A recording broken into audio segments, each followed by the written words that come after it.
Hello friends, नमस्ते and lots of love to my Darna Zaroori है family. Hopefully आप सब 500 प्लस सब्सक्राइबर्स का टारगेट पूरा करने पे प्लीज़ मुझे सपोर्ट कीजिएगा। सो वीडियो शुरू करने से पहले मेरे चैनल को लाइक एंड सब्सक्राइब ज़रूर कीजिएगा। On this note let's get started. ये कहानी है राज की, जिसे साइकिलिंग का बहुत शौक़ होता है। वो हमेशा अपनी छुट्टी कोई हिल स्टेशन या बीच में स्पेंड करना पसंद करता था। इस बार राज ने दार्जिलिंग के कुर्सेओंग में अपनी छुट्टियां मनाने का प्लान किया। राज हमेशा वीकेंड पे साइकिलिंग करने जाता था। उसे नए जगह जो शहर के भीड़ भाड़ से दूर हो बहुत अच्छे लगते थे। जैसे कि मैंने कहा था, इस बार वो कुर्सेओंग छुट्टी मनाने आया। उसने अपने सबसे फेवरेट काम पहले किया, यानी कि साइकिलिंग। वो कुर्सेओंग की पहाड़ियों के रास्ते में साइकिलिंग करने निकल पड़ा। जब वो वापस अपने होटल आ रहा था, तभी अचानक से उसके साथ कई अजीबोगरीब हादसे होते हैं। देर शाम हो चुकी थी जब राज साइकिल से अपने होटल की ओर वापस जा रहा था। रास्ता बिल्कुल सुनसान था, बस गिने चुने वाहन आ जा रहे थे।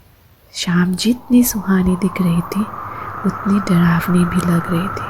राज मन ही मन सुकून महसूस कर रहा था, पर और एक बात उसके दिमाग में चल रही थी।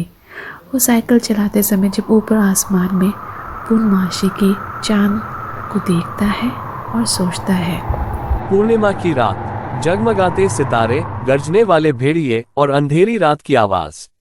वाह, एक डरावनी फिल्म बनाने के लिए बिल्कुल सही स्थिति। जय हनुमान जी। मुझे साइकिल तेज चलानी चाहिए ताकि मैं समय पर होटल पहुंच सकूं। कुछ ही देर में उसके पास से एक गाड़ी गुजरती है। राज का थोड़ा सा डर दूर हो जाता है। फिर वो आराम से साइकिल चलाने लगता है। पर जब उसकी साइकिल की हेडलाइट रास्ते पर पड़ती है तो रोड के साइड पे एक साइकिल गिरा हुआ दिखता है। उस साइकिल को जब वो करीब से देखता है तो उसे खून और खून से सने पैरों के निशान दिखाई देते हैं, जो आगे की तरफ जाते हुए दिखते हैं। वो सोचता है, लगता है किसी का एक्सीडेंट हो गया होगा, बहुत बुरा हुआ। जय हनुमान जी। जब वो आगे जाता है तो वो पैरों के निशान और नहीं दिखाई देते हैं। वो साइकिल चलाते जाता है, तभी दूर से उसे एक लड़की दिखाई देती है। वो साइकिल को मोड़ के पीछे की तरफ देखता है। वो पैरों के निशान आगे तक दिखाई नहीं दे रहे थे। तो वो सोचता है, हो सकता है और कोई लड़की होगी। फिर से वो रोशनी डालता है तो उसे कोई नहीं दिखता।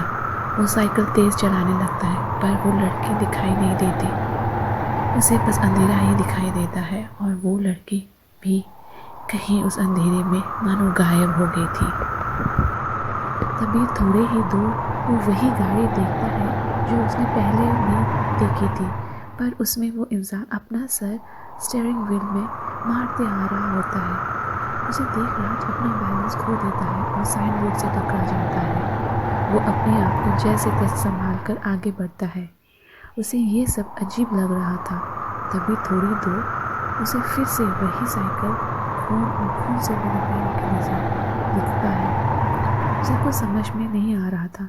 तभी आगे जाते ही रेलवे क्रॉसिंग आ जाती है। ट्रेन जा रही होती है। वो उसके जाने का इंतज़ार कर ही रहा था कि उसकी नज़र अपने बाएं ओर पड़ती है तो वो खून से लथपथ एक लड़की को देखता है जो उसके ओर आ रही होती है। वो लड़की के ऊपर हेडलाइट घुमाता है तो वो लड़की दूर से कब उसके पास आ जाती है। वो बहुत ही भयंकर दिख रही थी, मानो ज़ॉम्बी जैसे। राज डर के अपनी साइकिल ट्रेन की तरफ मोड़ता है तो ट्रेन का नज़ारा देख वो बिल्कुल दंग रह जाता है। वो एक खूनी मौत का ट्रेन दिख रहा था।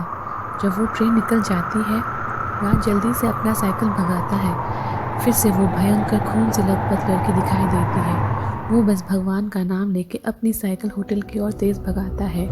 होटल पहुंचकर वो होटल के मैनेजर को सब बताता है।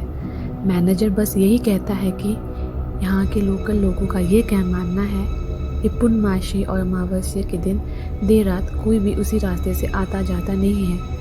अगले दिन जब वो वापस कुर्सेओंग से दार्जिलिंग जा रहा था, तभी रास्ते में उस लड़की की लाश देखकर वो चौंक जाता है। सॉन्ग का ये ट्रिप राज के लिए फन ट्रिप से ज़्यादा एक हॉन्टेड ट्रिप बन गई थी। होप आप सबको ये कहानी अच्छी लगी होगी। सो फिर मिलते हैं ऐसे ही हॉन्टेड स्टोरीज सुनने के लिए। So don't forget to like and subscribe for more such stories. तब तक के लिए bye and take care guys.